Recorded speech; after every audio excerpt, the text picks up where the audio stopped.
The humming core of Elysian Prime pulsed beneath Vylara's boots like a silent heartbeat. Hidden deep within the city's underbelly, this place smelled of ionized metal and synthetic oil, a perfect match for those society preferred to keep unseen. She moved fluidly between tangled conduits and glowing panels, her fingers instinctively navigating the machinery. This was her world, dark, forgotten, yet humming with purpose. Just like her. They called her ugly. Not to her face, not anymore. They'd learned she didn't react. But the whispers followed her like static. Aberration, genetic failure, witch. The same slurs, endlessly recycled by people sculpted into symmetrical perfection by designer DNA and enhancement clinics. Elysian Prime valued beauty above all, and Vylara was a blemish on the surface of paradise. Her violet eyes glowed faintly in the dimness, not by choice but by birth. Her ears, sharp and elongated, peeked through the midnight fall of her hair. She'd stopped trying to hide them years ago. Her features, delicate and strong, didn't fit the ideal molds. Her beauty was ancient, alien, too raw for a society obsessed with polish. The engine core beeped in protest as she adjusted capacitor. She murmured a curse under her breath and reached deeper into the panel. Sparks flew. She didn't flinch. Careful, a voice said behind her. She twisted sharply. Someone stood at the threshold of the maintenance tunnel, haloed in the pale light of the upper level. Tall, male, wearing the navy and chrome badge of an upper sector technician, not one of hers. He took a careful step closer, raising both hands in a show of peace. Didn't mean to startle you. I'm Kale, engineering oversight. You're Vylara, right? She didn't answer. Everyone knew her name, even if they pretended not to. Instead, she turned back to the conduit, gesturing for him to speak if he'd work. Kale hesitated. He was used to warm smiles, not cold shoulders. But he pressed forward. System flagged energy inconsistencies down here. Thought I'd check it out personally. Vylara didn't look at him, but her voice was cool and clipped. The inconsistencies are due to algorithmic prioritization. Upper-tier systems drain power during daylight sim. Nothing's broken. Kale raised a brow. Right, that's what the log said. Just wanted to see it for myself. He didn't leave. She could feel his gaze crawling along the ridges of her cheekbones, her pointed ears, the glint of her eyes. Waiting for the recoil, the insult. She ignored it. Staring won't fix anything, she said, not unkindly. He blinked, caught. You're right. Sorry. That was new. Most didn't apologize. Kale's tone wasn't mocking, either. It was genuine. I've never seen someone reroute voltage the way you just did, he said after a moment. It's clean, efficient. She looked at him then, narrowing her eyes slightly. Flattery won't earn you anything here. He grinned, and it was too quick to be calculated. Didn't mean it like that. I just think it's smart. Vylara studied him. His features were classically handsome. Sculpted jaw, straight nose, eyes too symmetrical to be natural. He was probably grown in one of the prestige labs. But there was something in his stance, the way he didn't retreat when she looked directly at him, that hinted at a crack in the polish. The silence between them stretched, charged but uncertain. Kale shifted on his feet. I'll get out of your way, he said. I've logged the inspection, but I'd like to come back. Learn more about this area, if that's all right. Vylara turned back to the panel. Do what you want. She didn't expect him to return. Most of them didn't. But he did. 3 cycles later. She caught sight of him descending the service ladder with a datapad tucked under his arm. He didn't speak at first, just observe her work, asked a few questions. He didn't touch anything without asking.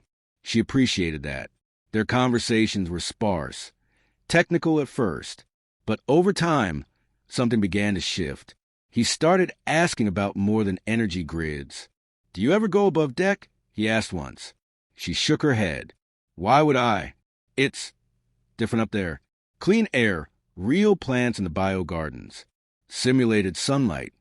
She smirked. Sound like sensory overload. Kale chuckled. Fair. He wasn't like the others, she had to admit. He didn't flinch at her eyes, didn't stare at her ears like they were a deformity. He spoke to her like her mind mattered, and for reasons she didn't fully trust. She found herself answering him more freely. She told him about the first time she saw the fusion core night, how it felt like watching a star being born, about how she could hear the rhythm of the engines like music if she sat close enough to the vent housings, and how the first book she ever read was a volume of pre-collapse Earth poetry, salvaged from a wrecked archive. Cale listened, really listened, and then he started talking, too. He told her about his childhood in the upper decks, how perfection had always been a burden, how he hated the sterile smiles of his peers, how everything in his world felt synthetic, even the affection. His father was a high official in genetics control. His mother, a designer of facial symmetry protocols. He had been sculpted for a life he hadn't chosen. One evening, while Valara was recalibrating the cooling coils, he leaned back against a wall and said, "Do you ever think beauty's a lie?" She paused, wiping grease from her hands. "It depends who's telling it." Cale watched her for a long moment. "I think the lie is that it matters at all." Something in her chest tightened. She didn't respond. It became a ritual. He came. They talked. He never pushed when she fell silent, never tried to fix her, just stayed. But outside that tunnel, the world hadn't changed. Whispers followed her still, and now they followed him, too. She overheard it one day while passing a data relay. A group of upper-tier trainees, laughing. "Did you hear? Cale spending his off hours with the witch of the lower decks. He's probably studying her, like some grotesque little science project. Disgusting. That thing shouldn't even be allowed near the core." Valara said nothing. She never did. But that night, when Cale arrived, she didn't greet him. He noticed. "What happened?" he asked. She looked at him, not with anger but with something sharper. Disappointment. "I'm not a curiosity," she said quietly. His brows drew together. "I know that." "Do you?" she asked. Cale stepped forward. "Valara, I didn't come here out of pity, or to observe you like some exhibit. I come because I choose to, because you—" He stopped himself. She waited. He didn't continue. Silence pooled between them again, but this time it was brittle, uneasy. Valara turned back to her work. She didn't ask him to leave. He did anyway. That night, she sat alone in the dark with only the hum of the core for company. She had let herself believe, for a moment, that maybe she wasn't entirely alone, that someone might see her and not recoil, that someone might understand. She hated herself for wanting that. But the next day, Cale came back, and this time, he didn't bring a data pad. He brought truth. "Everyone called you ugly," he said, standing there in the pale light, voice steady. "But they're wrong." Valara didn't move. He stepped closer, slowly. "You're beautiful." She froze, not because she doubted him, but because she believed him, and that terrified her more than anything. Valara didn't speak to him for 2 cycles after that. Cale still came, always arriving quietly, never forcing conversation. He lingered at the edge of her work area, like a shadow made of patience. Sometimes he brought spare tools. Sometimes a data pad with diagnostic schematics. Always something that let him be near, without demanding space he hadn't earned. She couldn't forget what he'd said. "You're beautiful." The words had rooted themselves inside her, spreading slow and invasive like ivy through old stone. Every time she caught his eyes lingering on her face, not with pity or morbid fascination, but with something softer, something real, she felt again. The dizzying, terrifying flutter of hope. Hope was dangerous. Hope made people vulnerable, and she had survived by being neither. When she finally broke the silence, it was not an apology. It was a question. "Why me?" Cale looked up from the power grid module he was helping recalibrate. "What do you mean?" She leaned against the wall, arms folded, her eyes shadowed by the dim lighting. "Why come here every day? Why keep trying?" His expression sobered. "Because I don't feel like I have to pretend when I'm here. With you." She didn't respond right away, but something loosened in her posture. Not trust, not yet, but maybe the willingness to see where it might go. Their conversations resumed, tentatively at first. She asked about his family. He told her more than she expected. His father, rigid and status-obsessed, had seen him as a vessel for legacy. His mother was cold brilliance wrapped in designer beauty. Neither understood why Kale hadn't accepted the Genetic Council's invitation to join their elite ranks. "They want me to design systems that filter out imperfection," he said one evening, seated on an overturned crate while Valara soldered an arc node. "But I've spent most of my life wondering if I'm a mistake." She glanced at him. "You were made to be perfect." "That's the problem," he said quietly. "I didn't get to choose who I am." Valara understood that better than most. Her existence was a byproduct of unauthorized DNA splicing, a failed attempt to integrate alien resilience with human elegance. The result was a hybrid no one wanted to claim. She had grown up on the lower decks, her only caretakers silent machines and bitter stares. People feared what didn't fit the mold.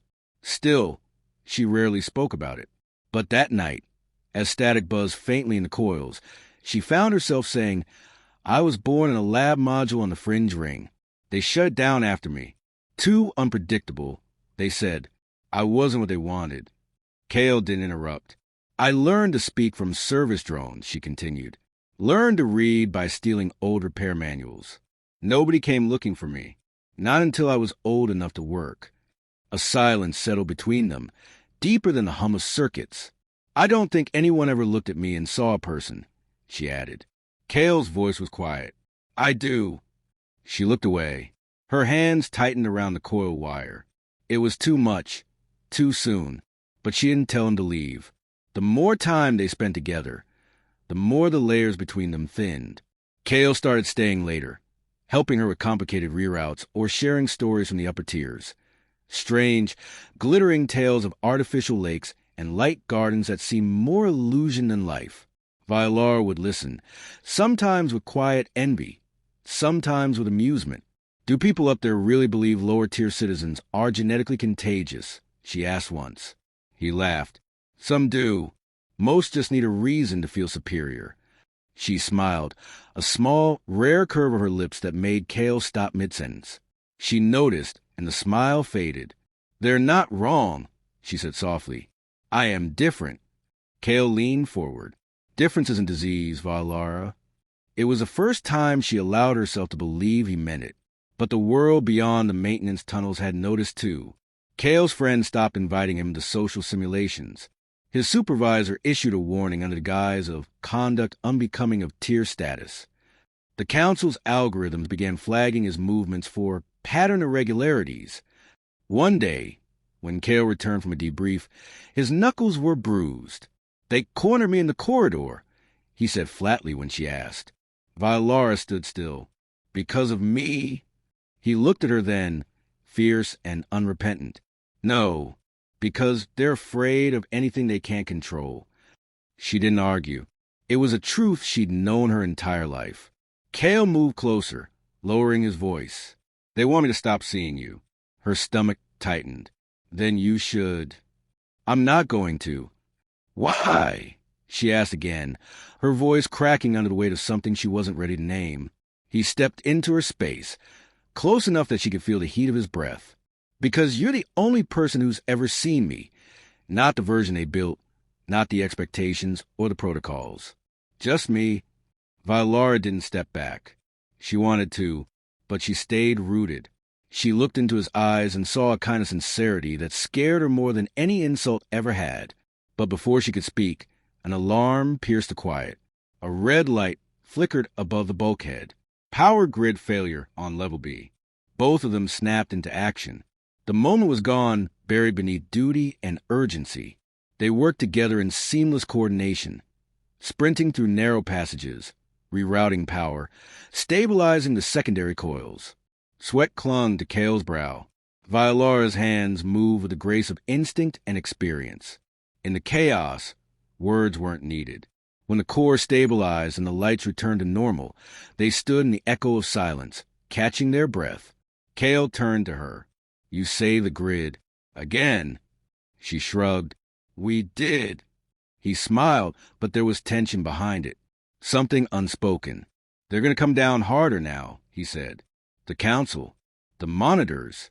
They're watching." Valara's heart thudded. "You should stop coming."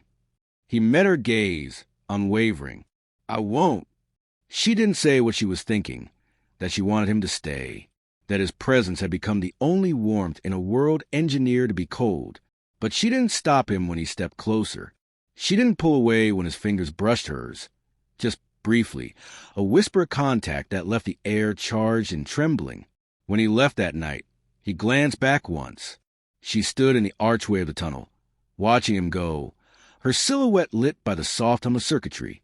She didn't wave, but she hoped he would come back. And he did. Only this time, someone followed him, hidden in the darkness, watching, waiting. The cost of being seen had just begun. The corridor lights flickered when Cale arrived the next cycle, a warning omen woven into the pulse of the station. He moved briskly, data pad clutched in one hand, scanning every shadow as if he could feel the weight of unseen eyes on his back. Something was wrong. Not with the system. He'd triple-checked diagnostics, but with the air, the silence, the charged tension that hung like static before a storm. Valara was waiting, arms crossed, face set in wary expectation. "You came anyway," she said, not surprised. "They know," Cale replied. She didn't ask how. Of course they knew. The Genetic Council surveillance grid mapped behavior patterns like heartbeat rhythms. Deviations were data, and Cale had been deviating for weeks. "They brought me in for an ethics interview," he continued. "Dressed it up like routine protocol review. But they knew everything. Where I go, who I speak to. They knew about you." Valara's lips parted, not in shock, but in resignation. "What did you tell them?" "That I'm not ashamed of anything I've done." Her eyes narrowed. "That won't protect you." "No," he admitted, but lying wouldn't either. He stepped closer, gaze unwavering. "They've assigned me a shadow, someone to observe and recalibrate my behavioral trajectory. I don't know how long before they take me off the engineering roster completely." She exhaled slowly, as if bracing against a rising wind. "Then stop before they destroy you for this." "For you," he corrected gently. "They'll destroy me for you." A pause. "I'm not worth that," she said. "You don't get to decide what you're worth to me." The words sliced through her defenses, clean and deep. She turned away. Her fingers trembled at her sides. Not from fear, but from something far worse. The desperate longing to believe him. Outside, the station vibrated with distant life. The upper decks hummed with sterile precision, while the lower ones groaned beneath neglect. Here in the mid-zones, where discarded systems lived and ghosts of engineering past clung to corroded walls, there was no safety. But there was truth. Cale stepped past her and lowered himself beside the open conduit.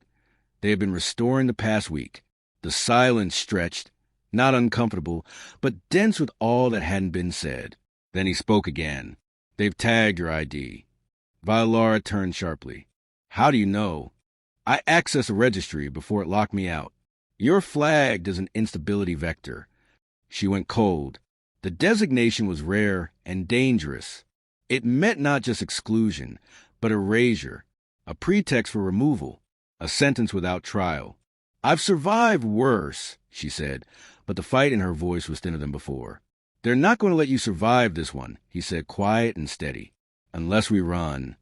She blinked. "Run." "I've been working on something. A stealth module. Illegal, untraceable. There's a maintenance ship in Dock 9. I can get us through the perimeter net." She stared at him like he'd lost his mind. "That's suicide. They'll fry the circuits before you breach mid-orbit. Not if I finish shielding the quantum matrix," he said. "And not if we use the power outage window tomorrow. It's only 90 seconds, but I can stretch it to 2 minutes." "And go where?" she demanded. "There's nothing out there. No safe zones. No allies. You're talking about running from a system that owns every corner of the galaxy." Cale stood slowly. "I'd rather be hunted with you than complicit in this world without you." The silence was a live wire between them. Valara's breath hitched. "You can't save me, Cale." "I'm not trying to save you," he said. "I'm trying to choose you." The words shattered something inside her. For so long, she had been a secret, a shame, a shadow. Now someone was asking her to be seen, not in spite of what she was, But because of it, still, fear was a heavy thing. It pressed down like gravity, stronger than logic, louder than longing. "Give me the night," she whispered. Cale nodded once. "I'll wait." When he left, she sat in the dark for a long time. The air around her was thick with hums and whirs, but her mind was silent, suspended between two impossible choices. To stay was to vanish. To flee was to fall. Sleep didn't come. She walked the perimeter of the substation, recalibrating sensor nodes more out of habit than need. She visited the archive room where she'd first seen her reflection in a broken panel and had hated it. She passed the drone bay where she'd hidden as a child, praying to a god she didn't believe in for someone to take her away. No one ever did. Until now, by the time the first red light blinked on the main panel, marking the station's automated sleep cycle, she knew her answer. The next evening, she waited in the shadow of Dock 9, hood drawn low over her face, a scrambler chip embedded beneath her skin to disrupt identity scans. Cale appeared precisely on time, dressed in an engineering uniform that bore false credentials, his expression a mix of urgency and unshakable calm. "You're sure?" he asked, voice low. "No," she said, "but I'm here." That was enough. They moved quickly. The override codes Cale had forged worked flawlessly. They slipped through maintenance checkpoints, posing as part of a repair crew rerouting a coolant leak. The stealth module was already pre-installed in the engine bay of the docked ship, a squat, ugly vessel that hadn't flown in over a year. Valara took the pilot's seat, fingers flying over controls as she powered systems Cale had restructured from spare parts and stolen tech.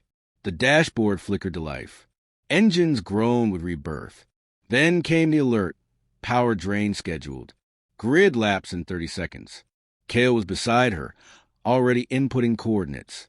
30 seconds, she said, to change everything. Just enough, he said. The lights dimmed. The grid blinked. The lapse began. Valara punched the ignition. The ship shuddered and lifted. But in the control tower above, someone saw the shift. Too late for a direct countermeasure, but not too late to send signal. The station's outer defense ring activated just as they breached the hangar bay. A warning siren screamed through the ship. "We've been tagged," Cale said. "They've locked us in." Valara's jaw tightened. "Then we break it." She veered hard into a gravity slingshot maneuver, the vessel groaning under the sudden torque. Cale adjusted the shield matrix, rerouting the stealth field through a phase distortion algorithm. The ship passed through the first net, then the second. Warning systems flashed red. Core overload in 30 seconds. Cale shouted. Valara's eyes burned, locked in the narrowing gap in the final ring. This is the only shot. The ship lunged forward. Heat, light, impact, then silence. Outside the station, a ripple in the dark. A vessel vanished. Off all charts, off all scans. Inside, two fugitives hurtled toward unknown stars. Together, the stars outside were no longer familiar. Through the observation pane, Valara watched them blur past like streaks of light fleeing something unseen.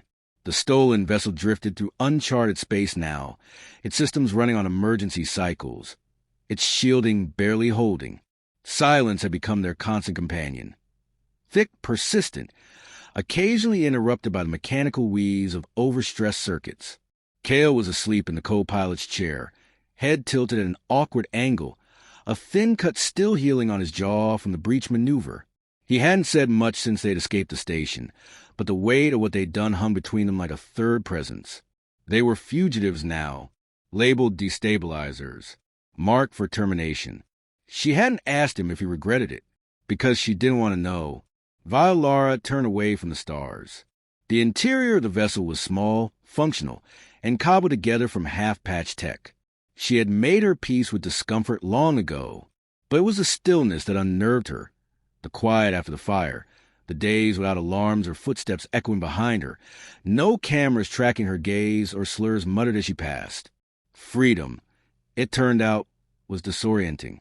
She tapped a few keys on the console, reviewing the long-range scan Cale had initiated. Sparse readings, unmapped sectors, a binary star system in the distance that might have held promise. If their power cells weren't bleeding out faster, then she could patch them. Kale stirred behind her. "How far did we drift?" he asked, voice hoarse. 18 parsecs. Maybe more. We passed the last beacon 4 hours ago. He sat up slowly, wincing. "We're ghosts now." Valara nodded. That was the point. Silence stretched again. Not hostile, but heavy. Kale leaned forward, elbows on his knees. "We can't keep running like this. The stealth field's degrading. We'll show up on scan soon." "I know. We need a plan." She didn't look at him. "We didn't have one before." He stood, moved beside her. "We had one. It was just unfinished." Valara sighed and closed her eyes. "You gave up your entire life. Everything you knew. For what?" Kale was quiet for a moment. Then, softly, for something that was finally real, that made her look at him. There was no hesitation in his gaze, no flicker of doubt. Only the same truth he'd offered her back on the station. The kind that didn't need convincing, only time. "I'm not who you think I am," she said. "I've never thought of you as anything other than exactly who you are." "You still see beauty," she whispered. "In this face, in this broken shape." Yes, she hated how much it mattered, how badly she wanted to believe him. Her entire life had been a war with her reflection. But when Kale looked at her, he didn't see a mistake. He saw her, not despite her difference, but within it. "You still think we can build something from this?" "I think we already have." Their eyes met, and for a moment, the silence wasn't a void. It was a promise. The console chirped. Valara turned sharply. An object had entered scan range. Small, cold, but not debris, not natural. Kale leaned over the panel. "It's a station, drifting, no comms." She scanned deeper. Automated systems are offline. Life support's dormant but intact. Could be a mining outpost, or a trap, or a chance. They didn't debate longer. The ship's core was losing stability. Staying adrift meant certain death. Valara adjusted the trajectory, while Kale engaged the last of the reserve fuel. The station loomed ahead, a black silhouette against a field of fractured stars. It looked abandoned, forgotten, but structurally sound. They docked manually.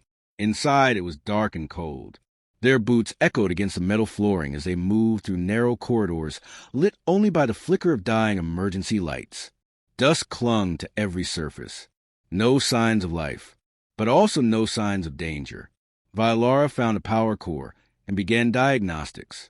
Kale explored the perimeter for rations, equipment, anything they could use. Hours passed in quiet cooperation. When power finally hummed back to life, it felt like a heartbeat returned to a dead body. "This place could work," Kale said. "For now, until we decide what's next." Valara didn't answer immediately. Her fingers brushed against a control panel, engraved with symbols she didn't recognize. "Alien, maybe, or ancient. We were never meant to last," she said softly. Kale moved to her side. "But here we are." She looked at him, and for the first time since their flight, she didn't feel hunted. She didn't feel like a fugitive or a malfunction or a secret. She felt present, chosen. Together, they made the station livable. Crude, sparse, but there's... Kale rerouted power to the essential systems. Valara repaired a broken atmospheric scrubber. They shared ration packs, improvised warmth, and slowly, the echoes of laughter returned to their voices. One night, sitting in the mess hall under the flickering lights, Kale reached across the table. "I don't know what the universe looks like from here," he said, "but I know I'd rather see it with you." She hesitated, then reached back. Their hands met, fingers entwining. It wasn't salvation. It wasn't the end of fear, but it was enough. Outside, the stars kept moving, and somewhere in the distance, the system that had cast them out kept searching. But here, in this forgotten place beyond maps and mandates, they were not defined by what they had escaped. They were defined by what they had chosen to build. Together,